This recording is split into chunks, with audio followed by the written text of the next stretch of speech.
Tommy, how are you? I am good. How are you? Not too bad.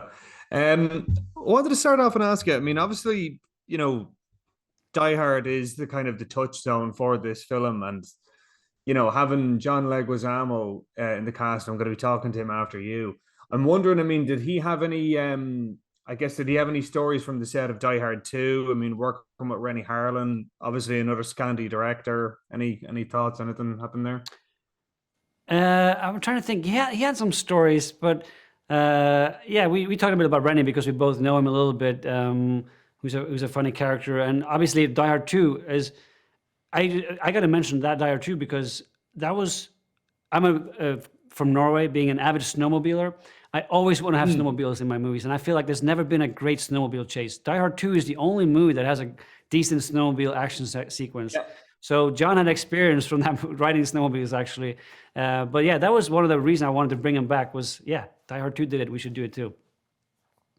It's interesting because it's funny you mentioned that snowmobile chase. I was watching it. It was like, oh yeah, Die Hard 2, yeah, that bit. And it's like when they're all kind of yeah, no, it's yeah, it was straight. I mean, it was interesting. I actually felt the film referenced Die Hard 2 more than it referenced Die Hard 1. Was that your choice? Was that intentional? No, that was the writers, and I think yeah, we talk about this a lot. Like I think yes, the premise is Die Hard in a way, but it has got as much Die Hard 2 in it as one, and without revealing anything, like the twist with the army coming in and how that really works. That was and the writers are very like they said, yeah, whenever they got stuck, they would just put on Die Hard 1 or 2. Like okay, what should happen now? Because Yeah. obviously it is a tribute to those movies in a big way. Yeah.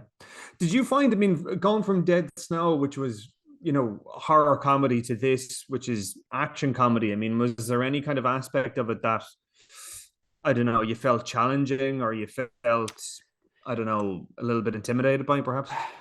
No, not necessarily, but yeah, it's. I knew I wanted to bring in like my even though it's an action comedy, I wanted to bring in some of the stuff that I did had a lot of fun with it with Dead Snow and Dead Snow 2, which is extreme.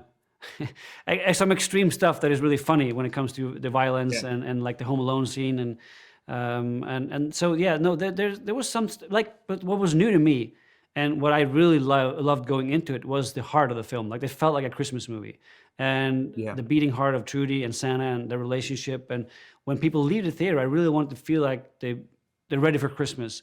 So that was a new thing for me to really try to embrace that part of it and really show the heart of the movie. And in my head, it would make for such a fun combination of that heart with all the insanity that goes around it. So that was the goal, at least. But yeah, no, Dead Snow and juggling that tone was certainly a good experience that came in handy. Yeah.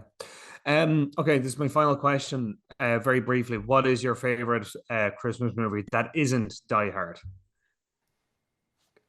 Uh, Christmas Vacation is my. I Ooh. think because I've seen it so many times. It plays on Norwegian television every year at the same time on the 23rd. I watch it every year, and it's my favorite Chevy Chase performance. And I have a lot of. I love Chevy Chase when I grew up, and of course Beverly D'Angelo is in there, who we cast in this one as a tribute to that. Yeah. No, that yeah, I would say that one. Cool. Great stuff. Okay. Thanks a lot, man. All right, thank you. I believe in you, Santa.